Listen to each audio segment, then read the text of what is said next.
جناب اظہری صاحب، جی موجودہ دور میں حضرت شیخ کے جو خطبات اور ارشادات ہیں، ہم کس طرح ان سے نور حاصل کر سکتے ہیں؟ ہماری نئی نسلیں کیا وہ اتنے مفید ہیں اور اس طرح کا ایڈریس کر سکتے ہیں ہمارے نوجوانوں کو؟ جی نظامی صاحب، سیدنا عبد القادر جیلانی رحمہ اللہ، آپ کے خطبات و ارشادات محض صوفیانہ مواعظ نہیں ہیں، بلکہ اصلاح احوال کا ایک جامع دستور ہیں، جن کے اندر آپ کو عقائد بھی ملتے ہیں، عبادات سے متعلق بھی آپ کے ارشادات موجود ہیں، اور کتاب و سنت کی بنیادوں پر استوار ہیں اس کے بغیر وہ تو ہم نے کہا کہ جتنی خرافات اور بدعات ایڈ ہو گئی تھی، انہوں نے اپنے تمام خطبات و ارشادات کی بنیاد قرآن و سنت پر رکھی ہے، جو اصل الاصول مصادر ہیں اسلامی شریعت کے۔ تو یہ آج کے دور میں بھی نئی نسل کے لیے اور نوجوان نسل کے لیے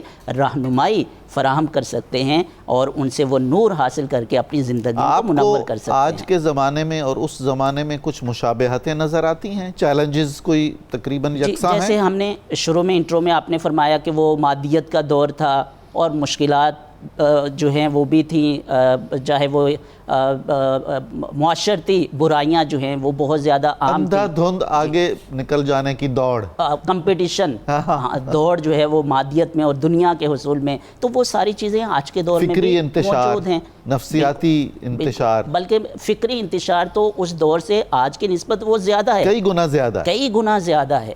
تو اگر اس دور میں لوگ سیدنا شیخ عبد القادر جیلانی کی تعلیمات پر عمل کر کے ان فتنوں کا قلع کما کر سکتے ہیں اور ان مشکلات سے نکل سکتے ہیں، تو آج بھی اگر نئی نسل ان تعلیمات کو اور اس کی اتباع کرے اور اپنی زندگی کا حصہ بنا لے تو آج بھی نکل سکتی ہے۔ اعمال کی قبولیت کی واحد شرط جو ہے وہ اخلاص ہے، اور آپ فرماتے ہیں کہ جس نے کوئی بھی عمل ریاکاری کے لیے اور دکھاوے کے لیے کیا ہے تو وہ مشرک ہے۔ حضور علیہ الصلوۃ نے صحابہ کو فرمایا کہ شرک الاصغر سے بچو۔ صحابہ نے پوچھا یا رسول اللہ یہ شرک اصغر کیا ہے؟ تو آپ نے فرمایا الریا، یہ دکھاوا ریاکاری یہ شرک الاصغر ہے۔ اور پھر سیدنا عبد القادر جیلانی فرماتے ہیں کیف یتم ایمانک وانت تحب غیرہ وکیف یصح زہدک وانت ترید غیرہ وکیف یصح توحیدک وانت تری غیرہ۔ آپ کا جو ایمان ہے وہ کیسے کامل ہو سکتا ہے جبکہ آپ کی محبتوں میں اللہ کے سوا بھی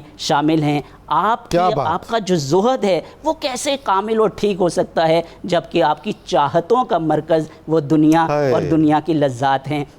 لہٰذا آج کے دور میں بھی نئی نسل اگر سیدنا عبد القادر جیلانی رحمہ اللہ آپ کی تعلیمات کو اپنی زندگی کا حصہ بنا لیں تو جو چیلنجز ہیں، جو مشکلات ہیں، جو معاشی حالات کا دباؤ ہے اور شدید تر ہے، اس سے وہ نکل کر آسانی کی طرف اور خوشحالی کی طرف اور فراخی اور کشادگی کی طرف جا سکتے ہیں۔ ماشاءاللہ۔